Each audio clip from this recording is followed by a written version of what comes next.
Hi, welcome to my next video. This time I wanted to show you the next part in the series in which I'm painting illustrations for the DOCOMO 2021 calendar. DOCOMO, which is one of the biggest Japanese cellular carriers, asked me to paint 12 scenes of places where they are trying to do something interesting with their wireless technologies, and one more picture for the cover. For the July illustration, I was asked to do a picture of Okinoshima, which is this awesome island full of lush green fields where DOCOMO is trying to track the free roaming cattle that is raised there with their wireless technologies, which was a difficult thing for me because they asked me if I could paint and draw them some cows. And this was a first for me. I had, of course, some photo reference of the animals raised there, but I have zero almost experience of drawing any animals, so this was a difficult thing for me. If they asked me to draw some people, I could ask Kana for help, but as these animals had to be drawn and painted in the same style as the rest of the background elements, I had to do them. So I tried to escape a bit from this task, drawing two thumbnails which had really small cows there, just a bit visible in the background. But of course the people from DOCOMO were not fooled by this and they chose the thumbnail which had the biggest cows in the foreground, so I had to paint them anyway. This ended to be a quite interesting exercise in painting something I don't usually paint, which is good. Especially that this also helped me to put something interesting in this picture. Because this place is mostly rolling grassy fields and the sea, there's not so much elements that can work as this foreground hook to make this picture interesting, so that's where the cows also were helpful. Other than that, of course, I had to stay very conscious about the distance in the picture.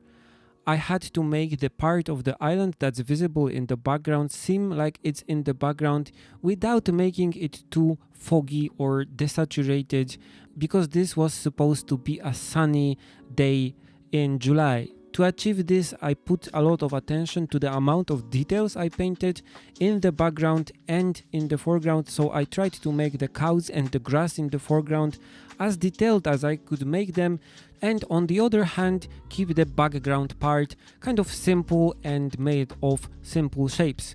This helped to make the distance more visible even though the two parts are not so different color-wise. I approached this picture as I do usually, so I did first simple thumbnails, 3 thumbnails this time because I wanted to experiment with the position of the cows and the perspective in this picture to make the island seem more interesting with the distance effect.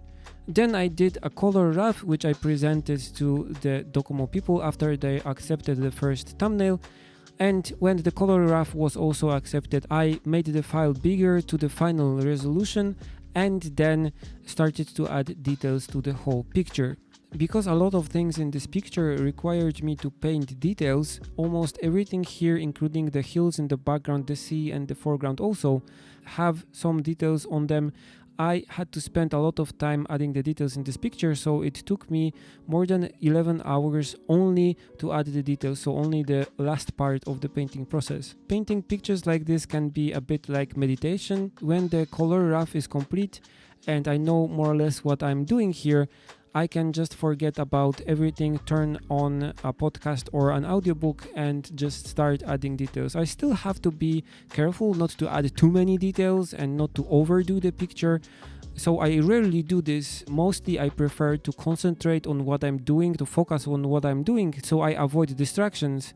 But in pictures like this where I have to just paint grass for 10 hours or something, I can allow myself a bit of a podcast or an audiobook and just have fun doing all the small dots that will make the texture. I copy the textures sometimes and move them around and transform them, so it's not so easy to spot where I made the copy. But usually I try to do everything by hand, which gives the picture this hand-painted and natural feel. It's also easier to control the amount of details in the foreground and the background and so on when I paint stuff and not copy it. When you copy textures, it's sometimes easy to copy a part from very detailed part into a part that was supposed to be more loose, and then just follow with the same amount of details over the whole picture, which will make it kind of bland and stiff, and this way it's easy to lose the distance effect. So even if I copy some parts from a different picture like I did here and adjust the colors to match, I try to use them only as a base for a texture, so I don't have to work so hard.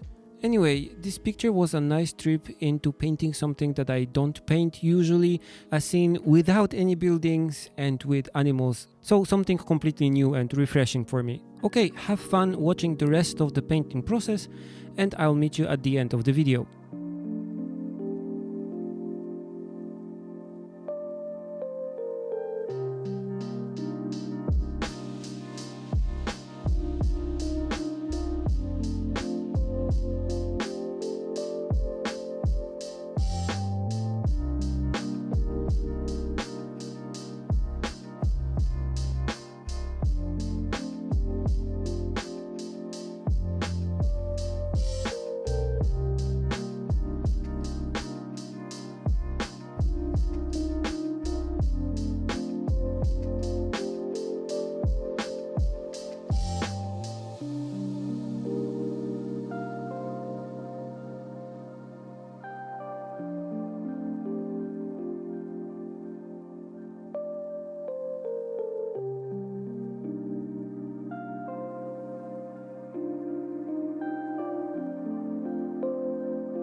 Okay, the picture is nearly done. As I expected, painting the cows here was the most difficult part of the piece for me, but somehow I think I managed.